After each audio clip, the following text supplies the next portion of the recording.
Nada, agradezco a cada uno de ustedes el día de hoy, domingo, bien tempranito. Vamos a ver un tema muy importante de síndrome coronario.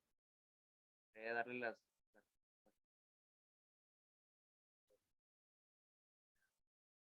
que aplica en nuestro país. Este,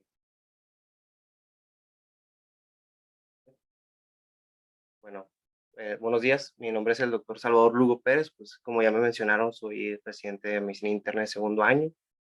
Primero que nada, pues agradezco la presencia de cada uno de ustedes el día de hoy, domingo, bien tempranito. Pues vamos a ver un tema que nos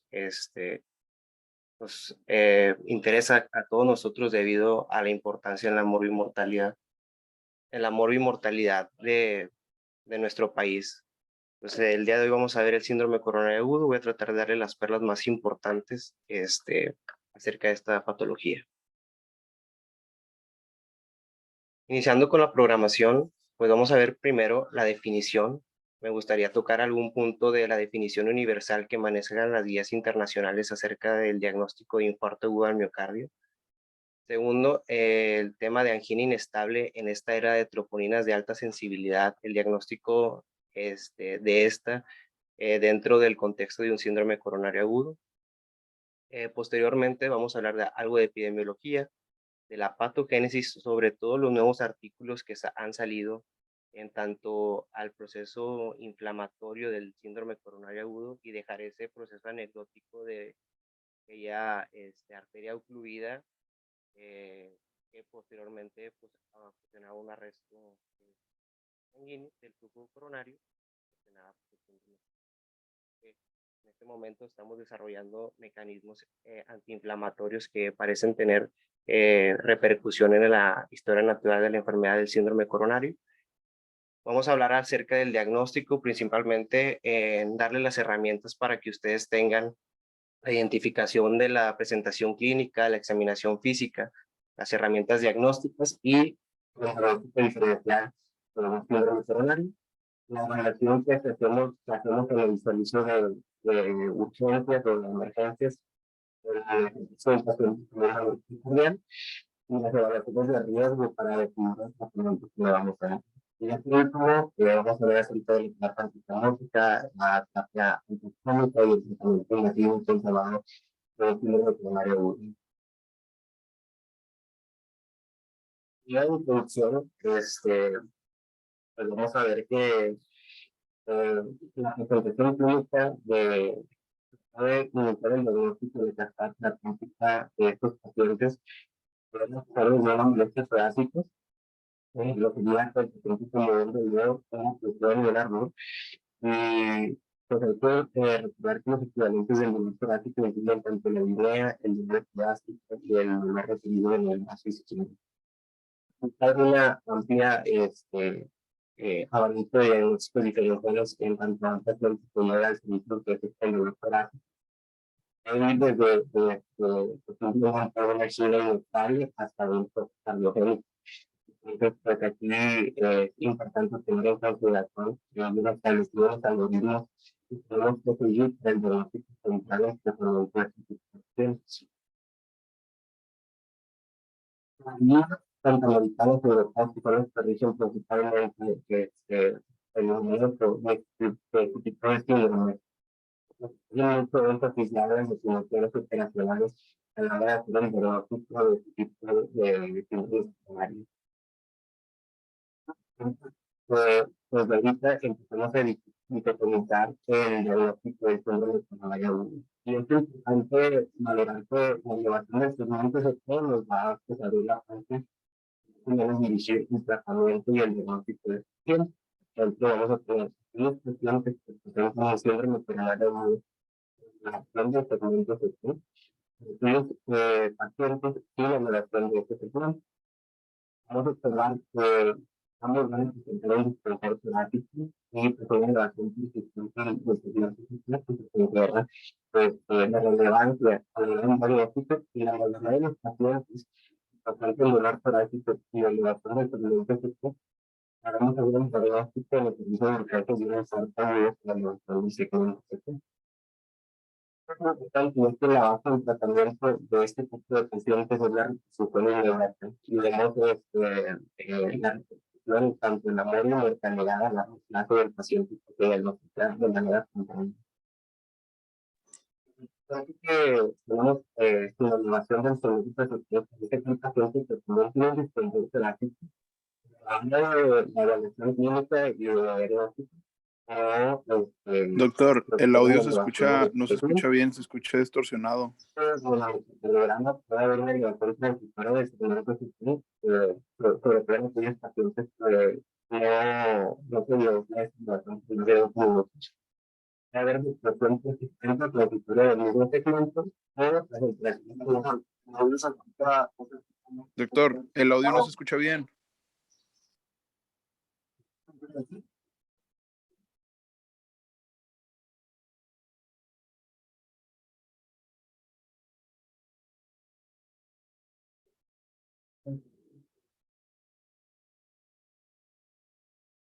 Doctor, el audio no se escucha bien. Ahora se escucha un poquito mejor.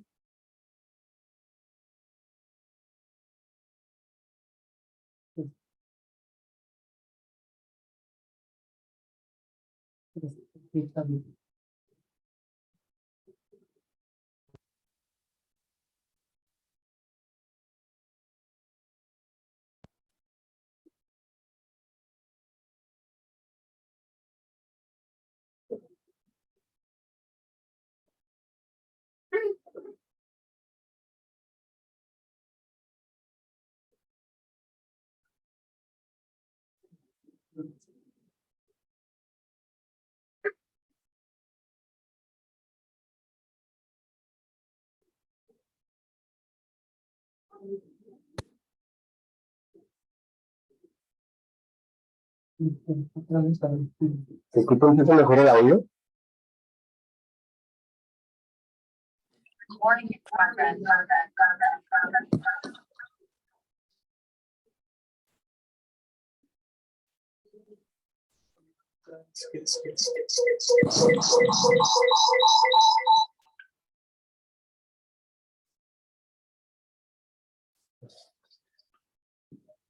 ¿Me escuchan un poquito mejor?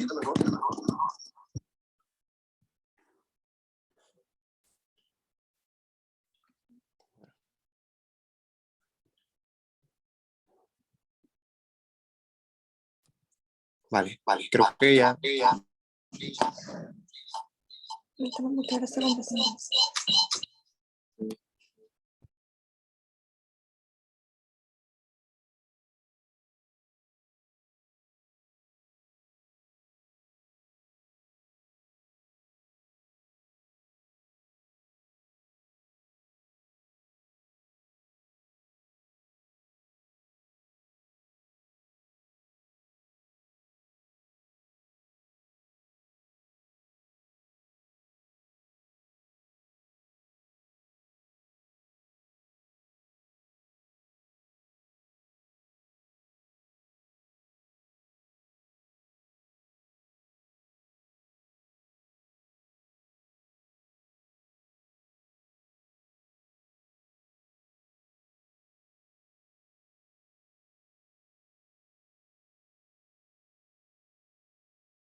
¿Podrían confirmarme en el chat que ya se escuche mejor el audio?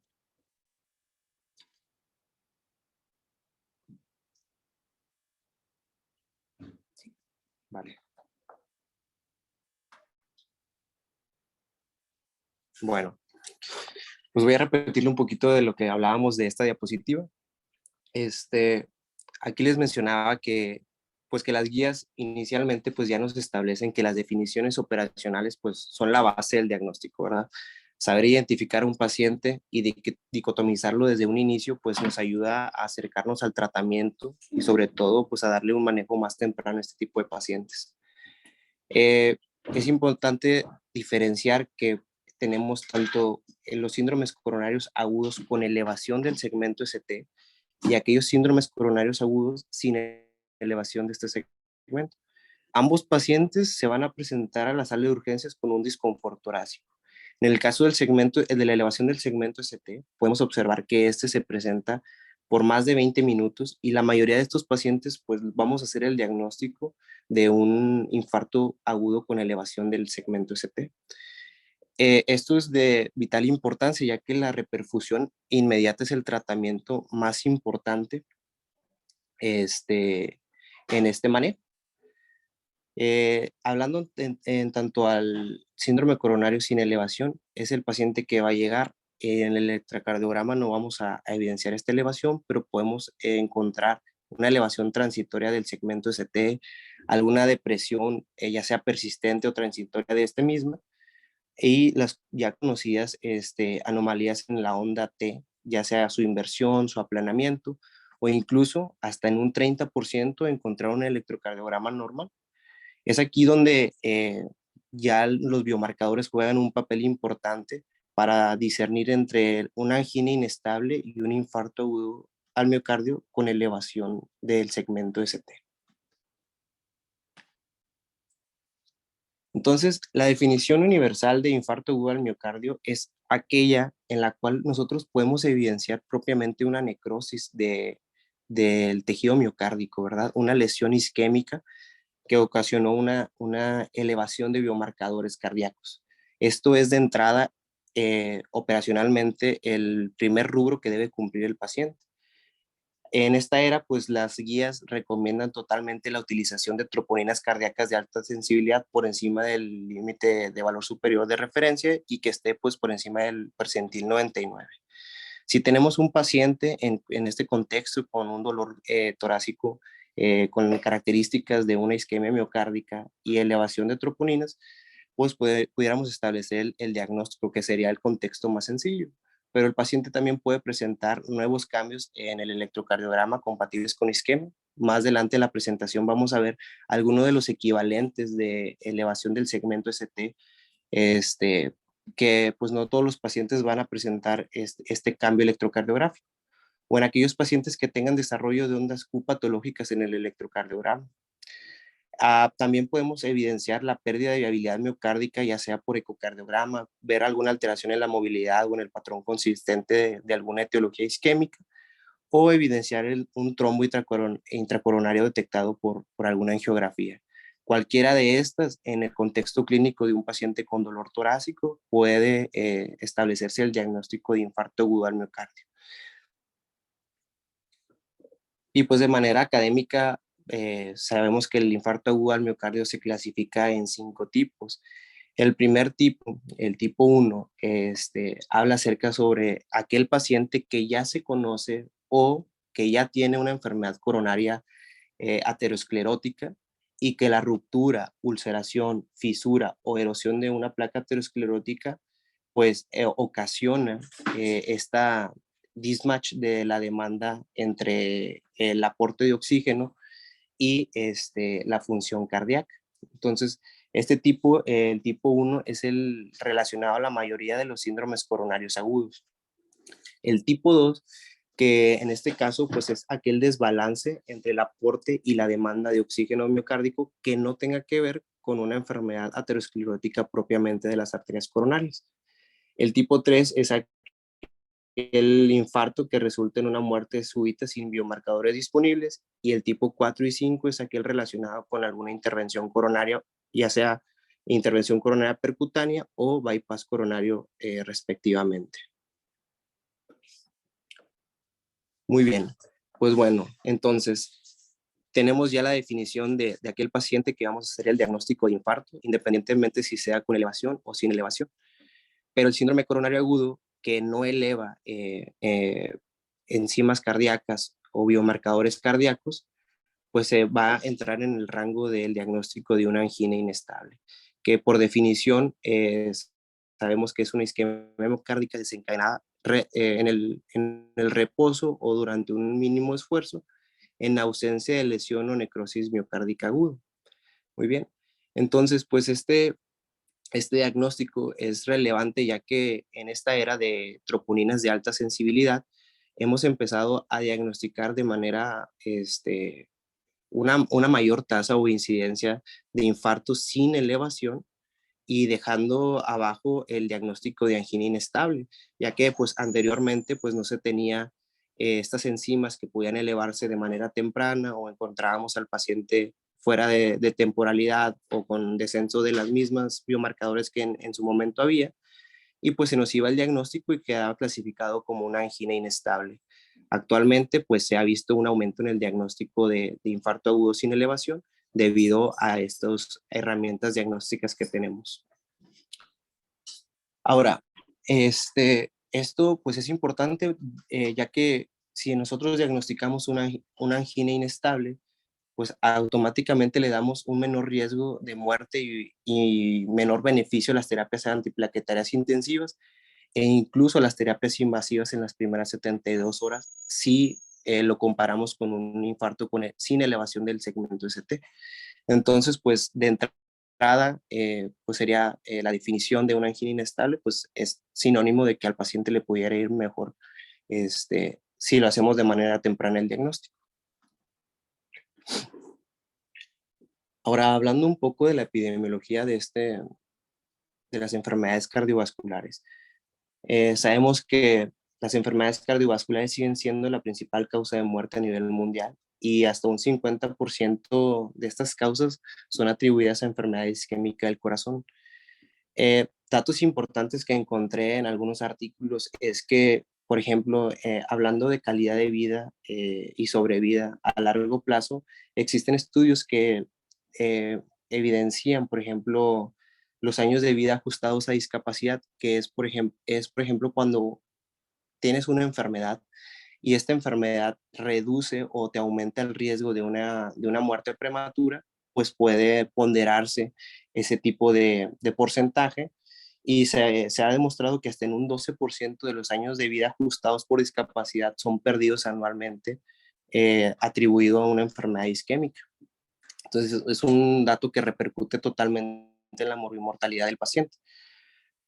Ha observado una disminución en el diagnóstico de infarto agudo con elevación del segmento CT en países desarrollados, y esto principalmente a que observamos que una disminución en los factores de riesgo en nuestra población. Por ejemplo, el consumo de tabaquismo se ha reducido en la población joven, la adaptación a nuevos estilos de vida un poco más sanos, han repercutido en la reducción de la incidencia de este diagnóstico, pero pues hemos visto un aumento en la incidencia de infarto agudo sin elevación, con un incremento hasta de un tercio a la mitad en los últimos 20 años. Esto principalmente atribuido al diagnóstico operacional que les mencionaba antes y sobre todo a la era de las troponinas que nos permiten hacer un diagnóstico temprano y evitar que estos pacientes se nos escapen a la hora de recibirlos en el servicio de urgencias.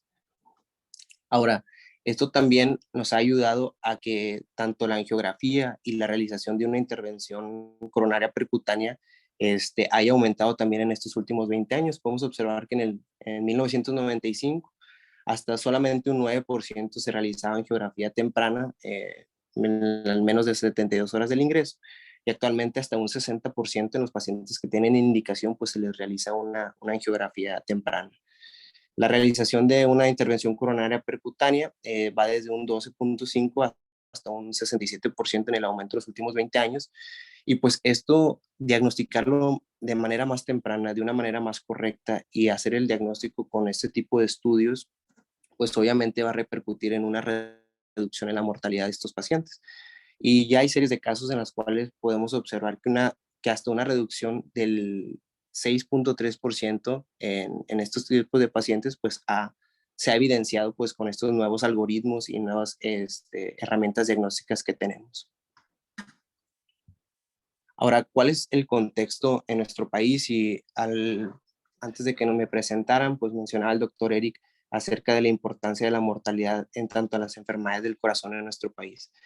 Y pues sí, los números son muy crudos y en la última encuesta del INEGI, en las principales causas de muerte por sexo, podemos ver que hasta más de 200,000 mexicanos murieron a causa de una enfermedad del corazón, pese a la pandemia del COVID-19. Si nos vamos a muertes por sexo, podemos observar que tanto en hombres como en mujeres sigue liderando entre los primeros 3 causas de muerte. Y pues denota pues la importancia de lo que les mencionaba antes. Esto es una pandemia crónica que sigue estando aquí, y pues repercute totalmente en la mortalidad del mexicano. Eh, También vamos a verlo en el contexto de los factores de riesgo cardiovasculares que aquejan a nuestra población. Vemos que en Salud 2018 nos reportaba que en el 2012 teníamos la población de diabetes de más de 20 años, 9.2%, aproximadamente 6 millones de mexicanos tenían diagnóstico de diabetes, y en el 2018 vemos un incremento hasta el 10.3%. Pasa lo mismo con el tema de hipertensión arterial. Entonces, de 9.3% a 15.2 millones de mexicanos pues tienen el diagnóstico en el 2018 de hipertensión arterial. Y en el tema de dislipidemias, también sucede lo mismo. Podemos observar que hay un aumento abismal en el cambio del 2012 al 2018 de un 13% hasta un 19.5%, en tanto de manera conjunta y de manera por separada en sexos. Vemos también un incremento sustancial por ejemplo, en la incidencia de dislipidemias en nuestro país. Entonces tenemos una genética que nos predispone, unos factores de riesgo que van a la alza y malas conductas preventivas. Pues en este contexto nos evoca a darle una mayor importancia a este tipo de enfermedades. Ahora, hablando de la patogénesis del síndrome coronario agudo, que es algo que de verdad está eh, tomando auge y viendo que no solamente es una estenosis progresiva del lumen de la arteria coronaria aterosclerótica que se ocluye completamente y por ende causa isquemia, sino que actualmente, gracias a las técnicas diagnósticas como la angiografía coronaria, el angiotac o el ultrasonido intravascular, hemos encontrado que se han generado nuevas hipótesis en tanto al juego que lleva la inflamación en este tipo de padecimientos que parece que fueran meramente mecánicos. Por ejemplo, en la angiografía coronaria hemos evidenciado, hay series de casos que se evidencia que la placa aterosclerótica en el sitio de la lesión que ocasiona un infarto muy frecuentemente no tiene una estenosis tan severa para limitar el flujo coronario. Entonces aquí se abre la hipótesis de que entonces si en esa área no había una placa lo suficientemente grande para estenosar de manera severa el flujo coronario, ¿qué ocasiona entonces que un paciente tenga una angina? ¿Qué ocasiona que el paciente tenga un infarto? Entonces, pues aquí se abren varias de las investigaciones que actualmente están en fase 2 o fase 3, y que nos esclarecen un poco más la fisiopatología de esta enfermedad. En series de angiotac podemos ver que incluso las placas ateroscleróticas pueden tener algo leve de atenuación o incluso no estar calcificadas. Y aquí toma algo muy importante que la verdad me parece fascinante, que es el fenómeno de expansión hacia el exterior, que esto ahorita más adelante lo vamos a ver en una imagen, y que explica la mayoría de las veces que aquel paciente con un síndrome coronario agudo que pasa a una angiografía y no tiene evidencia propiamente de alguna lesión significativa, pero pues el paciente continúa con los síntomas, puede ser explicado por este fenómeno que ahorita más adelante lo vamos a ver. El ultrasonido intravascular nos ha también abierto diversas características dentro de la placa aterosclerótica que son importantes a la hora del tratamiento y del pronóstico del paciente. Vemos que también la lesión culpable usualmente que ocasiona un infarto se presenta proximal al sitio de mayor estenosis, y esto lo vemos en las reintervenciones coronarias, que vemos que se ataca principalmente a la lesión proximal del área de mayor estenosis para la colocación de angioplastía, por ejemplo. Son datos que se han evidenciado con estas nuevas técnicas. Entonces, pues vemos que, como les mencionaba, la aterosclerosis es un proceso muy crónico, ¿verdad? Y pues la estenosis de un vaso pues ocurre ya relativamente tarde en este proceso de aterogénesis, o sea, este paciente ya tenía esta placa o la formación de esta placa desde años, los factores de riesgo estaban ahí desde hace años y pues el desencadenante o el desenlace final pues es la oclusión total de la misma. Eh, ¿qué, me- ¿Qué mecanismos son los que principalmente ocasionan la oclusión de una arteria? Mecánicamente, pues puede ser la ruptura, que explica más del 80% de los casos de, de un síndrome coronario agudo, la ruptura de la placa propiamente aterosclerótica o la erosión superficial de la misma placa, ¿ok? Que aunque parecen o se escuchan de manera similar, tienen procesos fisiopatológicos diferentes, ¿ok?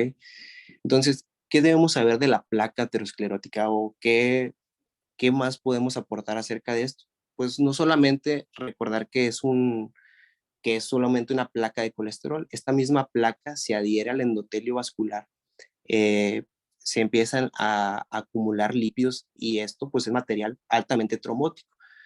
El contacto con las células de músculo liso ahí alrededor de la placa, perdón, de la placa, pues ocasiona inflamación. Esto lo hemos visto y ya está bien estudiado, que se desencadena una reacción tanto innata como de inmunidad celular, principalmente por linfocitos T, y empieza la formación de matriz extracelular con formación de colágeno hasta formar lo que se conoce como la placa fibrosa.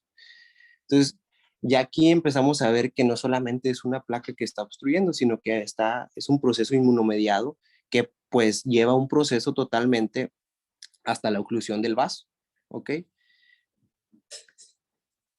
Entonces, aquí es lo interesante de la formación de la aterosclerosis y existe una asociación entre el grosor de la capa fibrosa, que es lo que les mencionaba, y el riesgo de ruptura. Por ejemplo, hay estudios con el ultrasonido intravascular coronario en el cual se han ido estableciendo características de la placa que tiene mayor tendencia a tener una ruptura. Por ejemplo, aquella placa que mide por debajo de 5 micrómetros tiene mayor tendencia a aquella placa que tenga menor atenuación, aquella placa que tenga menores calcificaciones o un mayor núcleo de lípidos.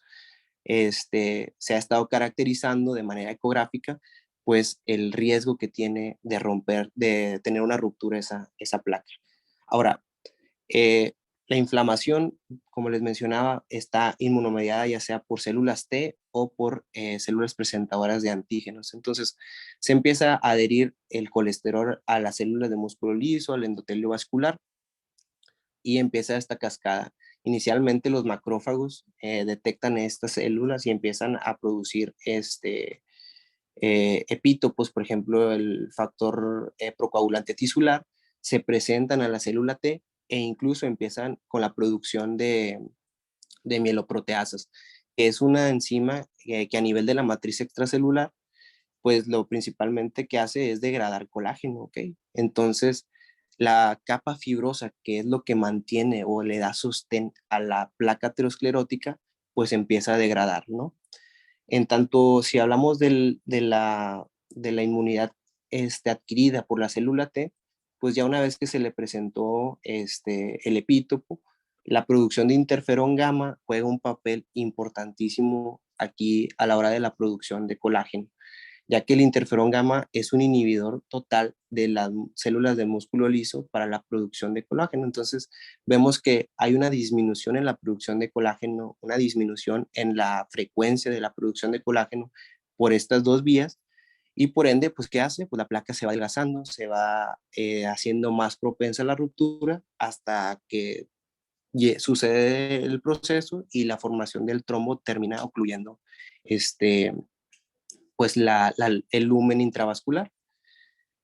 Entonces, pues aquí esta interacción entre inmunidad celular e inmunidad innata, pues tiene repercusiones totalmente directas sobre el efecto en el metabolismo del colágeno a nivel de la placa y por ende una reducción en la capa fibrosa. Y lo interesante aquí es cómo ya el tratamiento, tanto de las terapias de revascularización, no solo restablece el flujo de manera mecánica, sino también limita el mecanismo de inflamación. Es decir, si quitamos esa placa que está ocasionando activación de macrófagos, activación de células T, pues en teoría también estamos limitando la formación subsecuente de probables enfermedades ateroscleróticas en un futuro en el paciente. Y esto lo vemos cuando empezamos con las terapias de estatinas y en 1900, 2000, que salieron los estudios de la repercusión a largo tiempo de estatinas en el paciente con enfermedad cardiovascular, vimos que las estatinas sí disminuían la cantidad de colesterol en la placa aterosclerótica, pero no repercutía tanto en la disminución de lo que ya estaba afectado el lumen. Entonces, pero al final de cuentas, el tratamiento con estatinas sí se vio que disminuyó la mortalidad, disminuyó el riesgo de un infarto, disminuyó el riesgo de enfermedad aterosclerótica a nivel de las coronarias posterior al tratamiento. Entonces ahí nos quedaba la duda de que cómo este tratamiento, si no reduce la cantidad del lumen ya afectado, cómo repercute de manera satisfactoria en estos desenlaces del paciente. Pues empezamos a creer que la terapia con estatinas tenía un papel inmunomodulador muy importante a la hora de la formación de aterosclerosis. Entonces, es un tema que hay mucha evidencia y que están saliendo nuevas terapias dirigidas sobre todo al tratamiento inmunomodulador de la formación de la placa aterosclerótica. Ahora, dejando a un lado la ruptura propiamente, que les mencionaba que era la principal mecanismo de lesión en este caso, la erosión de la superficie de la placa pues también es un proceso que puede ocasionar síntomas de un síndrome coronario, y esto es hasta un 20 a un 25% de los casos. Esto se da principalmente en el sexo femenino y se cree que el mecanismo que se da es por la apoptosis principalmente de las células endoteliales, el estrés oxidativo que ocasiona la formación de la placa, y por ende pues la debilidad de la misma y la erosión a través del flujo que tienen las arterias coronarias. Se ha visto en series de cadáveres que aquellas lesiones son más propensas en áreas donde hay menos flujo coronario y son más propensas a la formación de estas erosiones superficiales y por ende la formación del trombo al estar en contacto con la acumulación de proteoglucanos que se tienden a acumular en este tipo de placas. Vemos que en este tipo de placas no hay una expansión tanto hacia el exterior, sino también hay una expansión más hacia el interior del lumen, y vemos que en este tipo de placas la inflamación no juega un rol tan importante, ya que carecen de infiltrados inflamatorios regularmente. ¿Ok? Y pues nada más resaltar aquí lo que mencionaba de la expansión exterior de la arteria, de las arterias coronarias. Y es un mecanismo que las arterias tienen, que en lugar de tener una expansión hacia el lumen, tienden primero a expandirse hacia el exterior.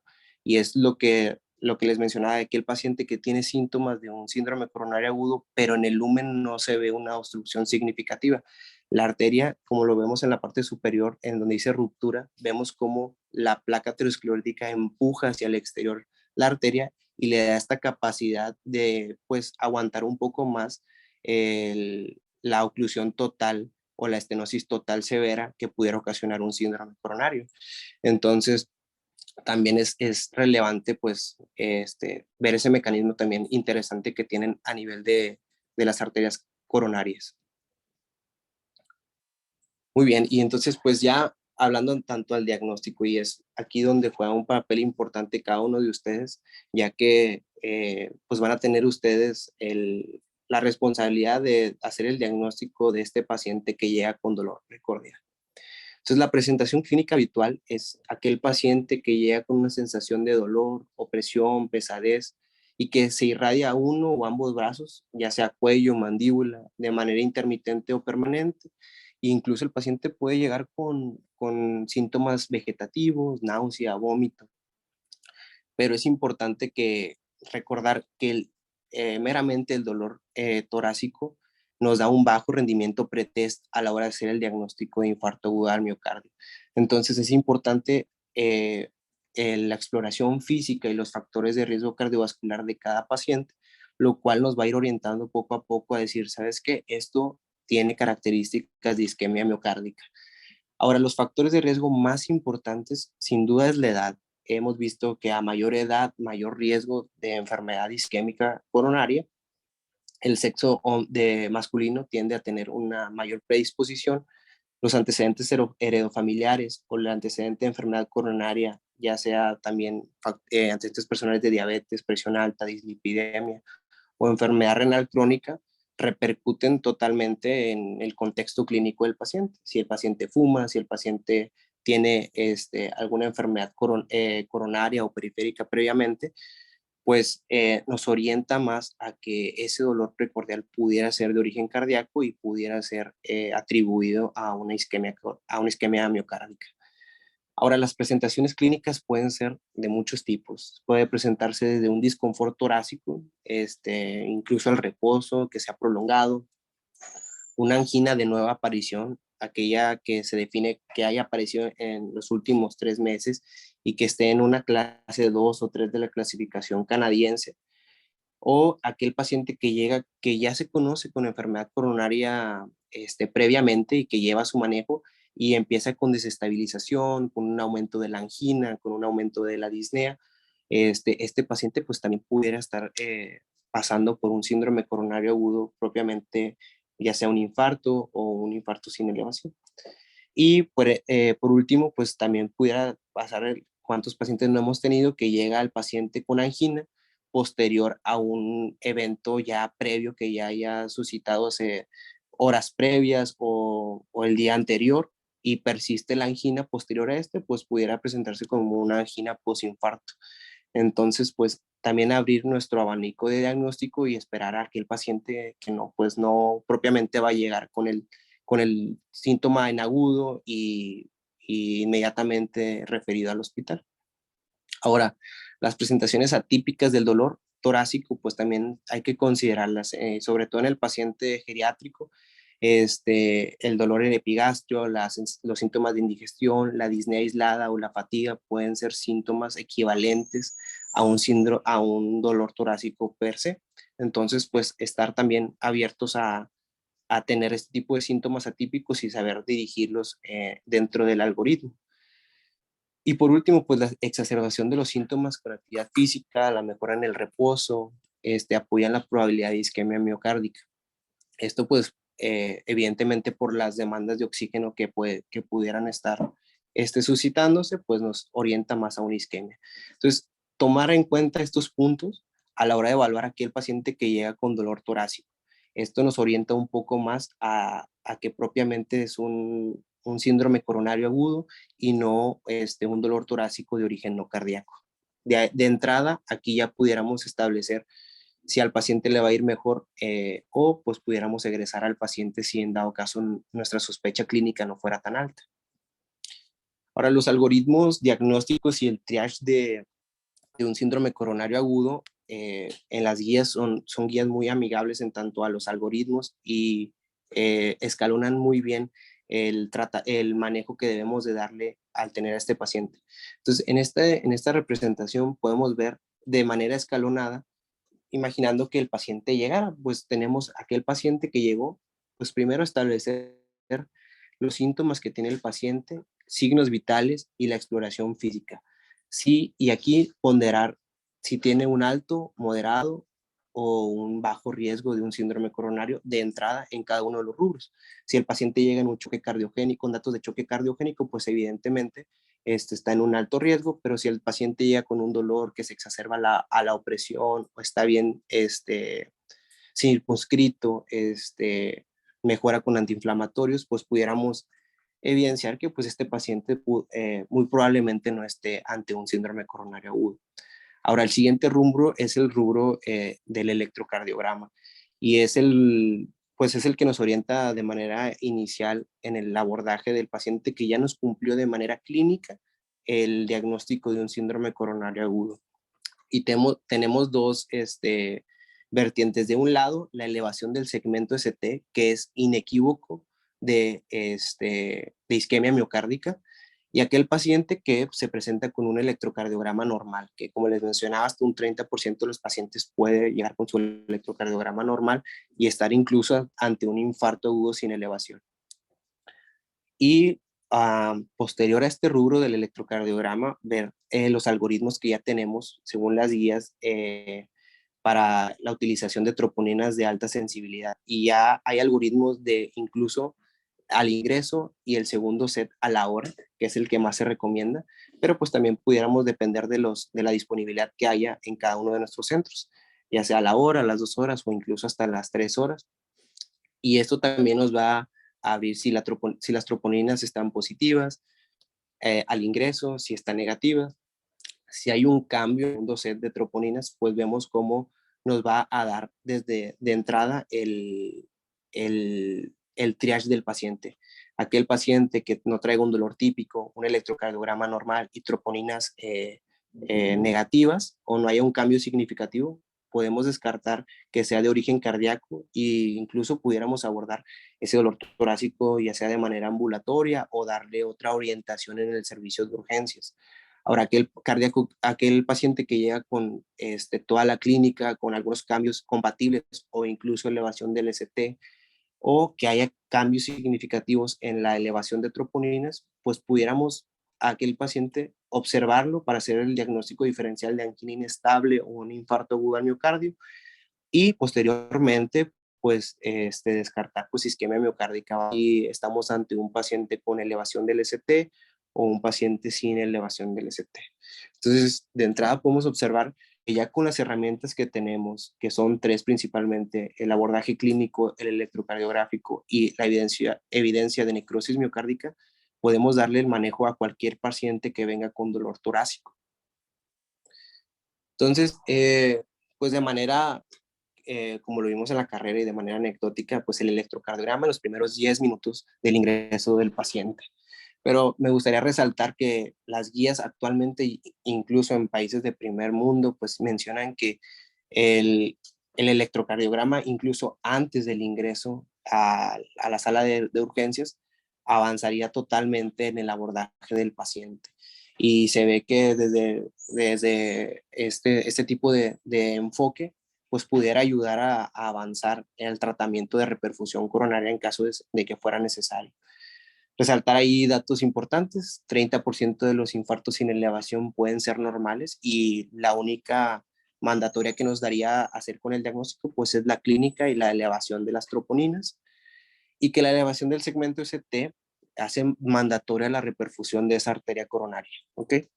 Incluso en este tipo de pacientes que tenemos alta sospecha clínica y el electrocardiograma no presenta las alteraciones que nosotros ya conocemos, pues pudiéramos pedir unas derivaciones extendidas de cara lateral, V7 y V9 pudieran darnos algunas eh, datos de oclusiones de ramas de la arteria circunfleja o incluso en aquel paciente que sospechemos de algún infarto, ya sea de la circulación derecha, involucro del ventrículo derecho por clínica, las derivaciones derechas pues nos ayudarían a evidenciar cambios electrocardiográficos que de manera inicial en el electrocardiograma de 12 derivaciones no pudiéramos encontrar. Entonces vemos que todavía hasta este punto el peso clínico que nosotros le demos al paciente en un inicio pues sigue repercutiendo en el desenlace final, incluso con el electrocardiograma normal. Ahora, de manera, hemos sabido que elevación del segmento ST, oclusión total y pues necesidad de repercusión coronaria. Pero pues también tenemos algunos otros cambios en electrocardiográficos que pudieran ser equivalentes a, a una oclusión total de una arteria coronaria. Por ejemplo, en el síndrome de Winters o en los signos de Wellens, que pudiéramos tomarlos como equivalentes a una elevación del punto J en el segmento ST, como lo conocemos propiamente. Eh, Otro que también conocemos mucho, el paciente que llega con un bloqueo de rama izquierda de nuevo y tenemos alta sospecha clínica que ese dolor torácico sea de origen isquémico, se debe manejar de manera similar a una elevación del segmento ST. Entonces, aquel paciente que tenga un bloqueo de rama izquierda, los criterios de Asghar-Bosa pudieran también orientarnos al diagnóstico clínico de un infarto en este contexto. Y resaltar que pacientes hemodinámicamente estables con bloqueo de rama izquierda y un cuadro compatible, pues hasta un 50% pudiéramos hacer el diagnóstico de un infarto agudo al miocardio, y sucede lo mismo con el bloqueo de rama derecha. Aquí hay otras lesiones equivalentes, alteraciones equivalentes en el electrocardiograma, por ejemplo, la aleta de tiburón, que es una elevación del punto J debido a la convexidad del segmento ST, que no se distingue bien entre la onda T y el segmento ST, o los datos de isquemia, por ejemplo, en el paciente con hipertrofia del ventrículo izquierdo, que pues requerimos una elevación del segmento ST de más del 25% de su amplitud, y pues que tenga la elevación contigua en 3 derivaciones, ¿verdad? Y propiamente la inversión de la onda T en las derivaciones anteriores. Pudiéramos darle este contexto de una elevación del ST en un paciente que ya se conoce con hipertrofia del ventrículo izquierdo. Entonces, no casarnos solamente con la elevación del segmento ST como diagnóstico de oclusión total de una arteria coronaria, sino que también podemos tener varios contextos como son los que les acabo de mencionar. Ahora, las troponinas de alta sensibilidad, que hemos hablado ya un poquito de ellas, pues sabemos que son proteínas que son más sensibles y específicas para lesión miocárdica que las biomarcadores que previamente se utilizaban, como la creatinfosfoquinasa y su enzima, la CPKMB, y la presencia de mioglobina.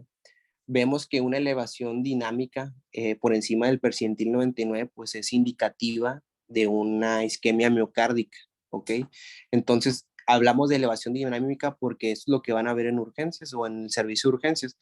La elevación tiene que ser, repetirse la prueba inicialmente, para corroborar que ese paciente que a lo mejor en un inicio no llega con niveles tan elevados por lo agudo del cuadro clínico, pero posteriormente a la hora o a las 2 horas, debido a la sensibilidad de esta prueba, pudiéramos establecer ya el diagnóstico de entrada. Entonces, acuérdense que a la hora de tomar troponinas es una elevación dinámica, hay que seguir al paciente que llegó con dolor torácico. En pacientes con infarto, las troponinas pueden elevarse en la primera hora del inicio de los síntomas de dolor. Entonces, pues es una herramienta para el diagnóstico temprano de un síndrome coronario. Aquí en la primera tabla superior podemos observar, bueno, quería resaltar un poco acerca de los tratamientos, de la prueba diagnóstica convencional que se tenía antes, que era la prueba de troponinas convencionales, la cual principalmente, si vemos de entrada, medía las troponinas en microgramos sobre litro. Las actuales de alta sensibilidad ponderan las troponinas en nanogramos sobre litro. Entonces, por ende, ya tenemos un valor predictivo negativo y positivo mucho mayor que aquel paciente que se le tomaba una troponina en el ensayo convencional. Ahora, la limitación de estas enzimas, que a pesar de que son muy buenas, muy buen estudio, teníamos esa área gris de likely pathological entre lo normal y lo patológico, que no sabíamos si estábamos ante un infarto agudo al miocardio o propiamente pues era una elevación transitoria o una elevación no significativa dentro de lo que se considera como rango normal. Entonces, vemos que en el recuadro del lado derecho, en las pruebas de troponinas de alta sensibilidad, pues el recuadro abarca la totalidad, incluso este área gris, como punto de corte del percentil 99, y nos evitamos pues ir a aquellos pacientes que pudieran beneficiarse del diagnóstico de un infarto agudo al miocardio. Ahora, la elevación de 5 veces el valor de referencia le da un valor predictivo positivo de más del 90%, y sobre todo que el valor predictivo negativo para infarto agudo al miocardio es por encima del 90% también. Entonces tenemos una prueba que tiene muy buen rendimiento diagnóstico, y que nos va a ayudar totalmente a hacer el diagnóstico y sobre todo a la intervención que le va a tocar a este paciente. Sabemos que son altamente sensibles y altamente específicas en el contexto clínico, pero pues no solamente se elevan por esas causas. Aquí les enumero alguna lista de las principales y sobre todo en el contexto de un paciente con dolor torácico, es importante descartar una falla cardíaca descompensada, una disección aórtica, algún dato de tromboembolismo pulmonar o hipertensión pulmonar, pero esto solamente pues se lo va a dar el contexto clínico del paciente. De que puede haber elevación de troponinas en otros contextos, puede haber, pero pues volvemos a lo mismo, la repercusión clínica que ustedes le den al momento de conocer al paciente, pues sigue teniendo repercusiones en el diagnóstico y en el tratamiento que le van a dar cada uno de ellos. Alguna emergencia hipertensiva, datos en el paciente crítico como choques, sepsis o pacientes quemados pudieran también elevar. Ahora, biomarcadores que están en estudio, que van tomando fuerza para añadirse a los algoritmos, son, pues, por ejemplo, la CPK, la miosina unida proteína C o la copeptina, que aunque parecen aportar algo de información en el diagnóstico temprano de infarto, pues todavía no están bien establecidos dentro de qué contexto pudiéramos utilizar. Y claro, pues la información pronóstica que pudiéramos darle a los pacientes, por ejemplo, la tasa de filtrado glomerular, la glucosa y los valores de BNP, pues repercuten también en el pronóstico del paciente.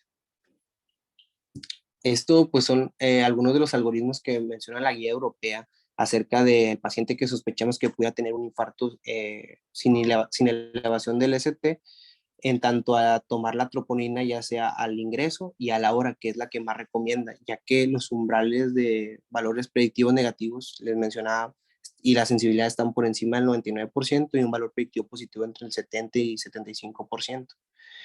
Les mencionaba el algoritmo de 0 y 1 hora o el de 0 y 2 horas permite la identificación de aquellos pacientes que pudiéramos egresarlos rápidamente, es decir, aquel paciente que llega, no tiene troponinas elevadas y no hay cambios electrocardiográficos, eso no es un síndrome coronario agudo. Y pues tiene pues, relevancia a la hora del triage del paciente.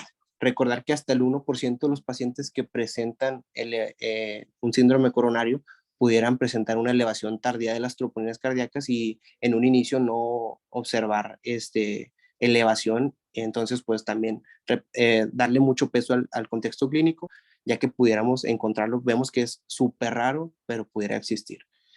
Tomar en cuenta también en el paciente la edad, la enfermedad renal, el tiempo de inicio de los síntomas y el sexo es importante, ya que pues esto también repercute en los niveles de elevación de troponinas. Entonces, pues también darle algo de relevancia a la hora del abordaje de los pacientes. Y vemos que pues tomar este algoritmo rápido, pues ya más o menos nos orienta a qué le va a tocar al paciente. Si el paciente tiene elevación elevada o una diferencia significativa a la hora, ese paciente va muy probablemente a angiografía o un ecocardiograma para valorar viabilidad miocárdica.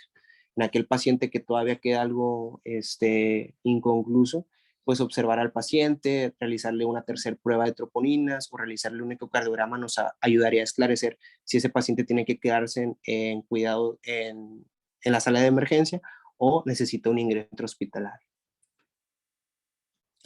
Aquí lo pone súper padre en la guía de aquel paciente que llega, le toma su electrocardiograma, dicotomiza lo que decíamos al principio, es un paciente estable con elevación del segmento ST o es un paciente inestable sin elevación del segmento ST.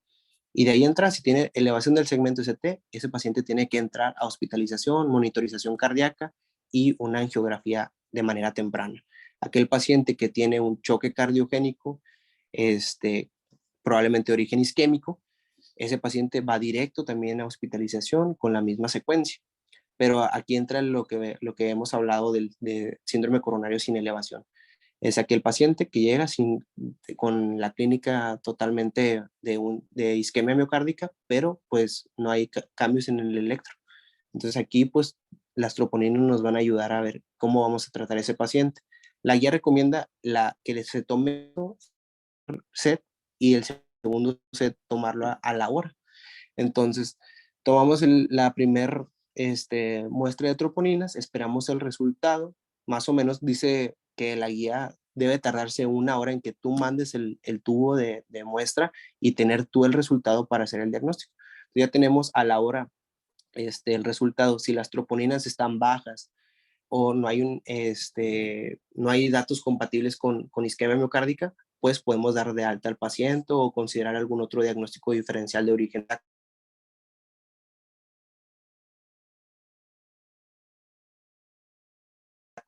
Si de entrada 99, ese paciente va a hospitalización. Ahora, se le toma a la hora al paciente el segundo set, es decir, ya pasaron 2 horas del ingreso del paciente. Si hay un cambio relevante en el contexto de que el paciente hubiera tenido una elevación de troponinas, pero no tan significativa, si hay un cambio relevante, pues pasa a hospitalización. Si no, podemos darle de alta al paciente o considerar otros diagnósticos. Si tu sospecha clínica sigue siendo demasiado acerca del diagnóstico de una isquemia miocárdica, se puede considerar extender el algoritmo hasta una tercera toma y pues pedir, esperar el resultado de o realizarle un ecocardiograma buscando alteraciones ya sea compatibles con isquemia, por ejemplo, hipocinesia, cinesia de alguna pared, pudiera orientarnos también en el diagnóstico diferencial y ver si ese paciente pues requiere la hospitalización. Entonces, aquí pues el paciente en base a este algoritmo de flujograma, pues que es relativamente sencillo, podemos determinar incluso el riesgo de infarto agudo del miocardio y de evento cardiovascular mayor, si lo clasificamos como de bajo riesgo, incluso hasta un 0.3 a un 0.5% en caso de que se vaya hacia esa vertiente.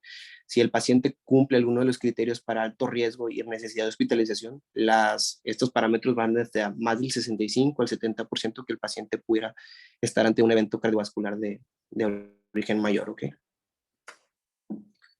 Nada más de manera ahí, pues por mencionar que también tenemos pruebas no invasivas, las cuales pues es el ecocardiograma transtorácico y el angiotac coronario, que son estudios que pues nos pudieran ayudar en cierto tipo de pacientes. El ecocardiograma transtorácico pues nos ayuda a ver anomalías sugestivas en la movilidad cardíaca. Hay nuevas pruebas de, por ejemplo, el strain de ecocardiograma que nos ayudaría también ahí a identificar algunas alteraciones segmentarias. Pero pues esto pues ayuda a final de cuentas a aportar valores en los diagnósticos diferenciales. Y se reserva principalmente a aquel paciente con sospecha clínica sin cambios en el electrocardiograma y que las primeras troponinas o el primer set de 0 y 1 hora o 0 y 2 horas no parecen concluyentes. Entonces la viabilidad miocárdica pudiera valorarse por medio de ecocardiograma transtorácico. A diferencia del angiotac, pues vemos que también esta tiene un alto valor predictivo negativo para excluir Zika y eso es su principal aplicación en este tipo de algoritmos y este tipo de pacientes. Es decir, si en el angiotac no se evidencia alguna lesión significativa a nivel de las arterias coronarias, pudiéramos excluir totalmente que estemos ante un síndrome coronario agudo porque descartaríamos enfermedad coronaria aterosclerótica. ¿Ok? Ya nada más para hablar algo del diagnóstico diferencial, a todo aquel paciente con dolor torácico, hasta un 5 a un 10% va a ser con elevación del ST, de un 10 a un 20% sin elevación del ST, un 10% pues va a ser una angina inestable y un 15% va a atribuirse a cardíacas. Son algunas de las listas de los diagnósticos diferenciales que pudieran tener en diferentes contextos que pudieran pues mimetizar un síndrome coronario agudo.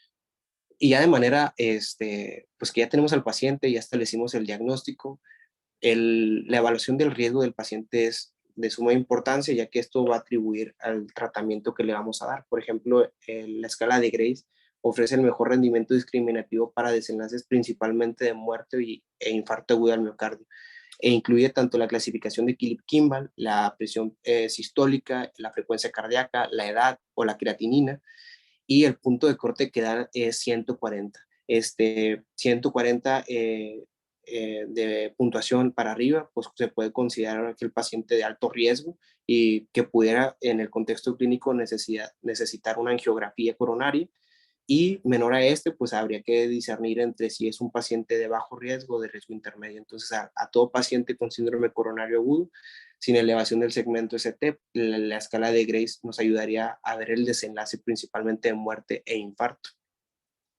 Ahora, los tratamientos que le vamos a dar al paciente pues van a repercutir totalmente en el sangrado, en el riesgo de sangrado. Entonces es una consideración importante antes de pasarlo a una intervención coronaria o tratamiento de mantenimiento.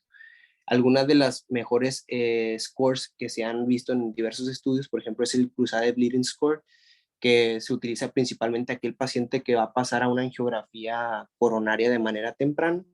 Y, por ejemplo, también en el Academic Research Consortium of High Bleeding Risk, que pues es principalmente una lista de criterios mayores y menores de aquel paciente que tiene mayor riesgo de presentar un sangrado durante una intervención coronaria. Entonces, pues el paciente también lo tenemos que clasificar para hacerle un traje listo a su medida, para darle un tratamiento adecuado y saber cuándo está contraindicado darle ciertos medicamentos o ciertas intervenciones debido a los factores de riesgo que presenta. Entonces, de entrada, pues tratar de evaluar tanto el riesgo de sangrado y el riesgo de y los desenlaces que pudiera tener de muerte con el score de Grace. Ya por último, de manera así rapidita, el tratamiento que pudiéramos darle al paciente con un síndrome coronario agudo va a ser en base al riesgo clínico que le demos. Aquel paciente con un riesgo intermedio, que no tenga factores de riesgo alto, que tenga un T-score menor de 3 y un Grace menor a 140, ese paciente no necesita una intervención coronaria de manera urgente y se pudiera diferir hasta más de 24 horas.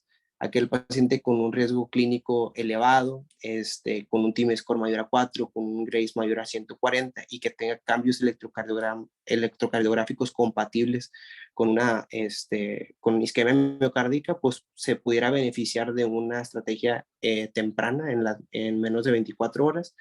Y aquel paciente que llegó inestable con arritmias ventriculares de alto grado, con un síndrome coronario agudo bien establecido, o una angina refractaria a tratamiento, pues pudiera ofrecérsele un tratamiento inmediato en menos de 2 horas.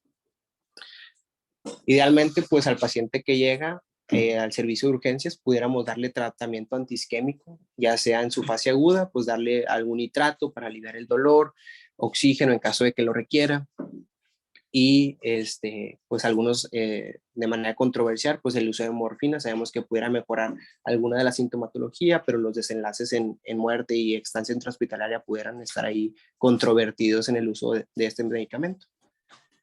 La terapia antiagregante es sí o sí personalizada al paciente. Las características, por ejemplo, de la edad, la raza, el sexo, el antecedente de enfermedad coronaria o isquemia miocárdica tienen que ponerse en consideración.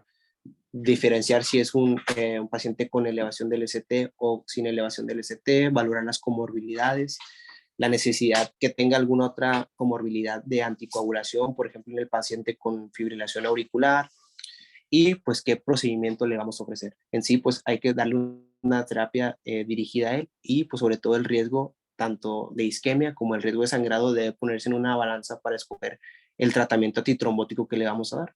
Vemos que de entrada, pues la aspirina ha demostrado relevancia en los desenlaces de muerte y mortalidad y morbimortalidad cardiovascular y eventos cardiovasculares mayores.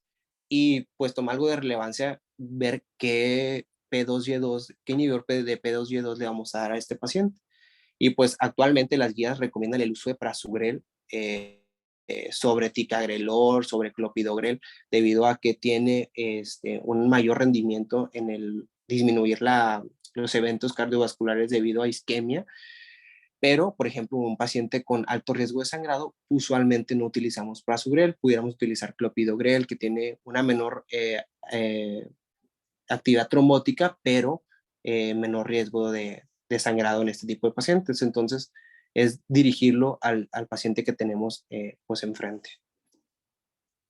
Estos son algunos de los mecanismos que tienen los tratamientos que tenemos: la aspirina como inhibidor del tromboxano A2, clopidogrel, prasugrel como inhibidor del P2Y2, los inhibidores del receptor P2B y 3A. Son algunos de los tratamientos antiplaquetarios que pudiéramos utilizar en el paciente. Vemos que esto va más dirigido a la formación del trombo, ¿verdad? En pacientes que van a ser sometidos a terapia de revascularización, pues también cabe mencionar que la formación de trombina en estos pacientes, pues manda o da la pauta a darle un tratamiento anticoagulante. De esto las guías la principal que recomiendas es la heparina fraccionada, pero también se puede utilizar heparina de bajo peso molecular, bivalirudina, como tratamiento previo a una intervención coronaria. Y vemos que al final de cuentas, pues estos dos mecanismos pues ahí nos ayudan a inhibir la formación de trombina e inhibir la formación propiamente del trombo. En el paciente ya ahora sí con diagnóstico de infarto agudo sin elevación del ST, que va a pasar de manera temprana a una intervención coronaria, pues le damos su anticoagulación, ya sea heparina no fraccionada, enoxaparina, bivalirudina, y pues valoramos el riesgo de sangrado, ¿verdad? Si el riesgo de sangrado es bajo, a largo plazo sabemos que la terapia con doble antiagregación se recomienda en los primeros 12 meses y se pudiera dar ya sea aspirina plasugrel, aspirina ticagrelor o aspirina clopidogrel. Vemos que aspirina plasugrel en pacientes con bajo riesgo de sangrado es la terapia que recomiendan las guías. Incluso ticagrelor vemos una mayor eficacia a la hora de tener estos desenlaces que clopidogrel. Pero en pacientes con alto riesgo de sangrado o muy alto riesgo de sangrado, vemos que clopidogrel es de entrada en los primeros 3 meses el tratamiento que vamos a dar como terapia antitrombótica y posteriormente se puede quedar el paciente solamente con aspirina o clopidogrel si el contexto del paciente es el necesario, por los primeros 12 meses al menos. Y ya por último, pues la prevención secundaria, que al final de cuentas, pues también repercute en el desenlace del paciente. La terapia de disminución de los lípidos, por ejemplo, el darle una estatina de alta intensidad, por ejemplo, como lo mencionábamos en el efecto inmunomodulador que tienen, pues va a repercutir totalmente en el desenlace del paciente. Darle su terapia antitrombótica, al menos su terapia dual por los primeros 12 meses en la mayoría de los pacientes, y pues valorar a largo plazo la necesidad de terapia dual por más de 12 meses en ciertos tipos de pacientes. Pues algunos datos ahí se han visto con el uso de colchicina, pero pues usualmente no son terapias que pudiéramos dar en la mayoría de los pacientes, tendría que ser totalmente dirigido. Y el manejo neurohormonal como con beta bloqueadores, los ARNIs o inhibidores de la enzima convertidora de angiotensina o del receptor, pues pudieran especificarse aquellos pacientes que se pudieran beneficiar de esto, por ejemplo, aquel paciente con falla cardíaca, sobre todo, secundario a un proceso isquémico, pues se pudieran beneficiar de esto. Por ejemplo, también el uso de aldosterona o antagonistas de esta, en pacientes con falla cardíaca reducida, pues ha demostrado un aumento en la supervivencia. Entonces, la modificación de los factores de riesgo, dejar el tabaco, lo que ya sabemos, la rehabilitación cardíaca, la dieta y el ejercicio, pues también debería ser aunado al tratamiento que pues hemos establecido ya, que ha demostrado una mejoría en la mortalidad y el desenlace de los pacientes. Entonces, una combinación de esto, pues es lo que debería hacer en cada uno de estos pacientes. Creo que esta es la última. Sí.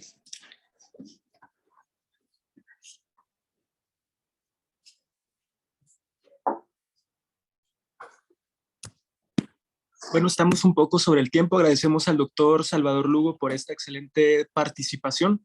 En caso que tengan algunas dudas acerca de este tema, vamos a pedir que escriban pues sus preguntas en el chat para poder contestarlas en este momento.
Escuchamos que la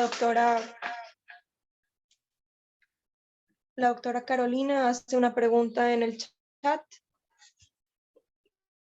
La doctora pregunta que si un paciente llega en evento agudo y se inicia la anticoagulación y pasa a angioplastia primaria, ¿continuamos la anticoagulación hasta el egreso? ¿Se escucha ¿sí se escucha? Ya. Ok.